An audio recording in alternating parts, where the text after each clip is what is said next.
hagaajinta xukunka ee uu bilaabo dacwadoogaha waa sharci ku cusub Minnesota. Waxaan gudaha Hennepin County ugu yeernaa PISA hagaajinta xukunka ee uu bilaabo dacwadoogaha.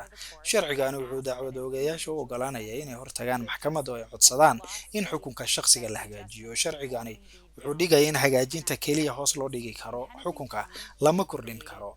Gudaha Hennepin County waxaan sameynay hanaan loogu talagalay PISA, waxaana mudnaanta siinaynaa dadka wax ka badan 3 sano ku qaatay xabsi oo aan la sii deyn doonin ilaa ugu yaraan 2027, kuwaas oo aan lahayn kiisas kale oo ku furan, iyo dib u eegista codsiyadan si buuxda. Waxaan eegaynaa dadaalada dhaqan celinta, qorshe kasta oo dib u dhexgelidda dadka ah. Waxa uu shakhsiga sameeyay oo muujinaya inay ka jirto danta cadaaladda, badbaadada dadweynaha si loo hagaajiyo xukunka qofka.